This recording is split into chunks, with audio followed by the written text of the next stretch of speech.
All right, let's kick off this deep dive with a little quiz for you. When you think of the most common wild animal in the United States, what comes to mind first? Squirrels, maybe, chattering in the trees? Or perhaps some kind of bird like robins or sparrows? Well, you might be surprised. The reigning champion, actually, in terms of sheer numbers, it's the white-tailed deer. Yeah, that deer.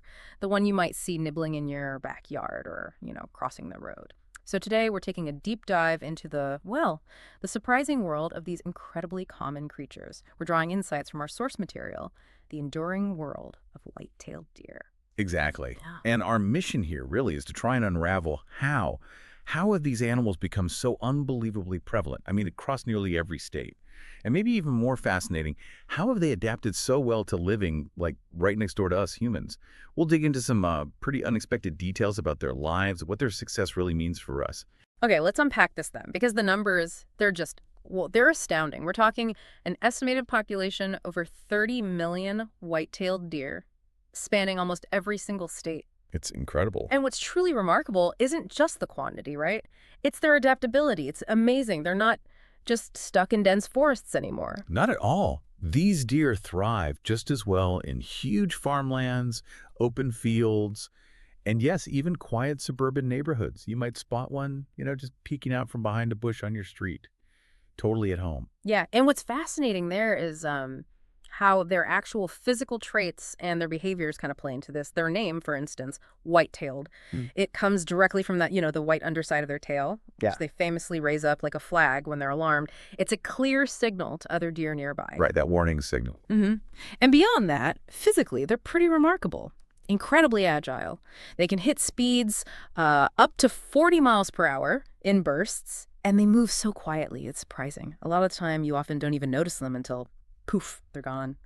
Slipped away silently. Yeah, vanished. And their success in, say, urban areas, it isn't just about finding food, though that's part of it. It's also about, a learned behavior, less fear of humans. They often just become more nocturnal in those areas, avoiding us during our busiest times. Okay, and here's where it gets really interesting, especially maybe for those of us who like our gardens. White-tailed deer are herbivores. Okay, so their diet, mostly leaves, twigs, fruits. So deer stuff. Standard deer stuff, exactly. But crucially for us, that also includes a huge variety of garden plants. And this brings them into common conflict with people, doesn't it?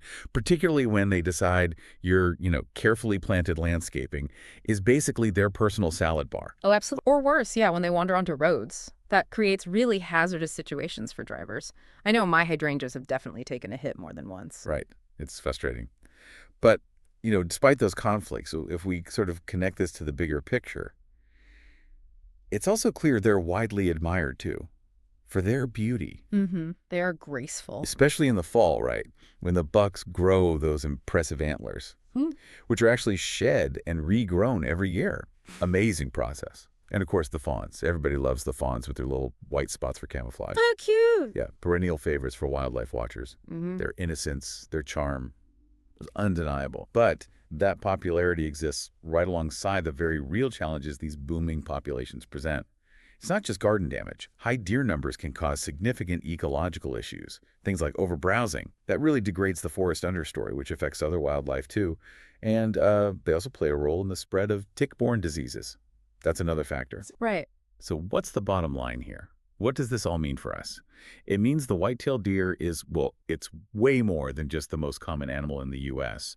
It's kind of a powerful living symbol, isn't it, of how wildlife and human life just keep overlapping in surprising ways, and sometimes, challenging ways. There's sort of a constant reminder that the wild, it's often much closer than we think, woven right into our daily lives. Yeah.